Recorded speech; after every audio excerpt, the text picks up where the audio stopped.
नमस्कार दोस्तों, मेरा नाम है सचिन और आज मैं आपसे डिस्कस करने वाला हूं वेटिंग पीरियड के बारे में। ये दोस्तों हमारी एक हेल्थ इंश्योरेंस अवेयरनेस सीरीज़ चल रही है जिसमें हमने हेल्थ इंश्योरेंस से रिलेटेड सभी टॉपिक्स को कवर किया है और आज हम कवर करने वाले हैं वेटिंग पीरियड। तो दोस्तों वेटिंग पीरियड के बारे में हम क्यों डिस्कस करना चाहते हैं, क्योंकि ये एक ऐसा टॉपिक है या एक ऐसा पॉइंट है जिसकी वजह से पूरी इंडस्ट्री में 50% से ज़्यादा के क्लेम रिजेक्ट होते हैं। लोगों को इसके बारे में अवेयरनेस ही नहीं होती है कि हमें इस बीमारी का क्लेम मिलेगा या नहीं मिलेगा। और जब उनको इस बात का नहीं पता होता है और अस्पताल में वो जाते हैं इलाज कराने, उनको जब पता चलता है कि इस बीमारी का तो क्लेम हमारी पॉलिसी के अंदर मिलेगा ही नहीं, और फिर वो जो है क्लेम रिजेक्ट हो जाता है। वहाँ पर कुछ लोग कंपनी को कहते हैं कि हमें बताया नहीं था, एजेंट से डिस्कशन करते हैं कि आपने हमें बताया क्यों नहीं था, और फिर उस वक्त बहुत ज़्यादा प्रॉब्लम्स इकट्ठी होती हैं।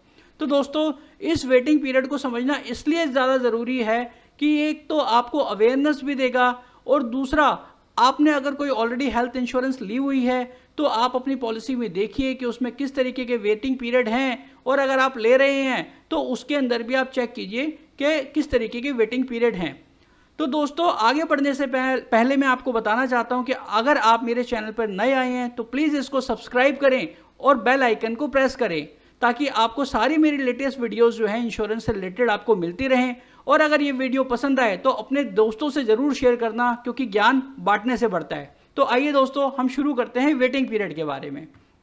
तो दोस्तों वेटिंग पीरियड को हम थोड़ा सा इस तरीके से समझते हैं कि वेटिंग पीरियड एक ऐसी चीज़ है जिसके अंदर आपको एक बीमारी का कुछ वेट यानी इंतज़ार करना है, 1 साल 2 साल 3 साल, उसके बाद ही उस बीमारी का आपको क्लेम मिलेगा। अगर हम यहाँ पे देखें कंज्यूमर पॉइंट ऑफ व्यू से कि एक कंज्यूमर काफ़ी उदास होता है कि उसकी पॉलिसीज़ के अंदर वेटिंग पीरियड है, और अगर हम कंपनी के पॉइंट ऑफ व्यू से सोचें तो यहाँ पे पता चलता है कि कंपनी अपने लॉस को रोकने में लगी हुई है। कंपनी कोई भी ऐसा बिजनेस नहीं करना चाहती कि वो लॉस मेकिंग हो। और तो आइए हम इसको समझ लेते हैं। इसको मैंने 4 कैटेगरी के अंदर डिवाइड किया है, तो इससे आपको क्लियर हो जाएगा कि वेटिंग पीरियड होता क्या है और ये पॉलिसीज़ के अंदर कैसे काम करता है। तो दोस्तों आइए बात करते हैं हम कंपलसरी वेटिंग पीरियड के बारे में। तो जो कंपलसरी वेटिंग पीरियड है वो आपको हर कंपनी के अंदर मिलेगा, क्योंकि ये जो कंपलसरी वेटिंग पीरियड होता है ये इसलिए ज़रूरी है ताकि पॉलिसी का जो है लॉस, कंपनी के पॉइंट ऑफ व्यू से लॉस जो रेशियो होता है वो रोका जा सके। सपोज़ कीजिए आज मेरे को छोटी सी कोई बीमारी है, वायरल फीवर है, या कोई मेरे को जो है डेंगू फीवर है, निमोनिया है या टाइफाइड है। तो अगर मान लीजिए मेरे को आज जो है मैंने कल पॉलिसी परचेज करी और मैं उसके 2 दिन के बाद हॉस्पिटल में जाके उसका ट्रीटमेंट ले सकता हूँ, तो यहाँ पर जो है कंपनी का लॉस बनेगा। तो इसीलिए सभी कंपनियों ने क्या किया है, 30 डेज़ का एक कंपलसरी वेटिंग पीरियड होता है कि 30 दिन के बाद ही आपको पॉलिसी में कोई भी कवर मिलेगा। बट एक्सीडेंट एक ऐसी चीज़ है वो कि कभी भी हो सकता है आपके साथ, क्योंकि दुर्घटना है वो कभी भी घट सकती है। तो उसके लिए कंपलसरी वेटिंग पीरियड के अंदर रिलैक्सेशन दी गई है कि आप जो है डे 1 के बाद से ही अपना जो है एक्सीडेंटल कवर ले सकते हैं। दूसरी हम बात करते हैं दोस्तों स्पेशल डिजीज़ का एक वेटिंग पीरियड होता है जो कि लगभग 2 साल का होता है हर कंपनी में। वो इसलिए होता है कि ये बीमारियां एक दिन के अंदर इकट्ठा नहीं हुई होती, जैसे कि गॉल ब्लैडर के स्टोन्स हो गए, किडनी स्टोन्स हो गए, जॉइंट रिप्लेसमेंट हो गई, हर्निया हो गया आपका, अपेंडिक्स का ऑपरेशन हो गया आपका। ठीक है, तो ये कुछ ऐसी बीमारियां हैं जिसको डेवलप होने में टाइम लगता है दोस्तों। और अगर मान लीजिए मैं आज मेरे को पता है कि मेरे को किडनी स्टोन है, जिसको मैं होल्ड भी कर सकता हूँ 2 महीने 4 महीने में, दवाइयों से काम भी चला सकता हूँ, लेकिन उसके बाद अगर मेरे को ज़रूरत पड़ती है तो ये क्लेम नहीं मिलेगा दोस्तों, क्योंकि यहाँ पे हर कंपनियों का 2 साल का वेटिंग पीरियड होता है। लेकिन हर कंपनियों के कुछ एक्सेप्शन भी हैं। एक स्टार हेल्थ पॉलिसी आती है यंग स्टार, वहाँ पे ये 1 साल का है। एक मैक्स बूपा की आती है हार्ट बीट, वहाँ पे 30 या 90 डेज़ का है। तो दोस्तों कंपनियां अपने प्रोडक्ट को प्रमोट करने के लिए भी कुछ ऐसा करती हैं कि वेटिंग पीरियड में रिलैक्सेशन देती हैं।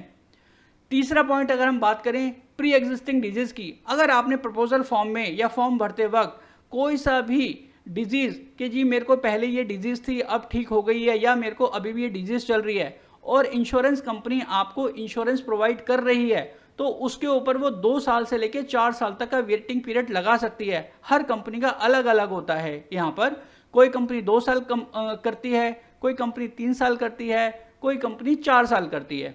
तो हर कंपनी जो है अलग अलग प्री एग्जिस्टिंग डिजीज़ का वेटिंग पीरियड लगाती है। तो जब भी आप कोई पॉलिसी लेते हैं और आपने कोई भी अपनी बीमारी डिक्लेयर करी है तो वहाँ पर आपको ज़रूर पूछना है कि मेरे को इस बीमारी का कवर कब मिलेगा। जनरली ये पॉलिसी सर्टिफिकेट में लिख के आता है कि इस बीमारी का कवर आपको 2 साल के बाद या इस बीमारी का कवर आपको 3 साल के बाद मिलेगा। दोस्तों चौथा हमारा जो पॉइंट आता है वो आता है मैटरनिटी का। तो देखिए मैटरनिटी एक बीमारी नहीं है, ये एक फैमिली प्लानिंग का पार्ट है, लेकिन फिर भी कुछ कंपनियां अपने प्रोडक्ट को प्रमोट करने के लिए इसके अंदर ऑप्शन देती हैं, क्योंकि उनको पता है कि अगर आप यंग कपल हैं और आपने पॉलिसी ली है तो ये मैटरनिटी का कवर जो है 90% जो है आएगा ही आएगा और उसके लिए आप क्लेम करेंगे। तो इसीलिए कंपनियां क्या कहती हैं कि दोनों कपल को उस पॉलिसी के अंदर 2 साल 3 साल या 4 साल के अंदर होना चाहिए और ये पॉलिसी कंटिन्यूस में आपके रिन्यूअल होनी चाहिए। और उसके बाद भी जब ये 4 साल कवर हो जाएंगे आपके तो मैटरनिटी आपको बेनिफिट मिल जाएगा, लेकिन दोस्तों वहाँ पर भी लिमिटेशंस होती हैं कि आपको 25 से 30 हज़ार रुपये नॉर्मल उसका मिलेगा डिलीवरी का, करीब 50 से 60 हज़ार रुपये आपको सी सेक्शन का मिलेगा, उससे ज़्यादा पैसा नहीं मिलेगा। और वो भी जब आप मैटरनिटी वाला प्लान लेते हैं उसके अंदर भी प्रीमियम बढ़ा हुआ होता है। तो दोस्तों ये सारा जो वेटिंग पीरियड है वो इसीलिए बनाया गया है कि कंपनियां अपना लॉस मेकिंग को रोक सकें। अगर यहाँ पर ही कंपनियां रिलैक्सेशन दे देंगी कि जैसे मान लीजिए मैटरनिटी का दे दिया तो कोई भी प्लान खरीदेगा और डिलीवरी कराने के लिए चला जाएगा अस्पताल में, तो कंपनी का वहाँ पे लॉस है। इसी तरीके से कंपलसरी वेटिंग पीरियड है, आज आपने पॉलिसी खरीदी और कल आप इलाज कराने चले जाते हैं किसी भी बीमारी का, तो वो कंपनी का लॉस है। तो दोस्तों आप थोड़ा सा ये भी समझिए कि हम कस्टमर को तो वेट करना पड़ता है, लेकिन कंपनी के पॉइंट ऑफ व्यू से भी अगर आप सोचेंगे तो उनका यहाँ पर जो है वो एक लॉस मेकिंग बिजनेस है, इसी को रोकने के लिए जो है ये वेटिंग पीरियड लगाए जाते हैं। तो दोस्तों आशा करता हूँ ये वीडियो आपको समझ में आ गई होगी कि वेटिंग पीरियड क्या होता है और हर पॉलिसी में क्यों लगाया जाता है। अगर ये पसंद आई है तो प्लीज़ इसको ज़रूर अपने दोस्तों के साथ शेयर करें और इस वीडियो को जो है लाइक करें।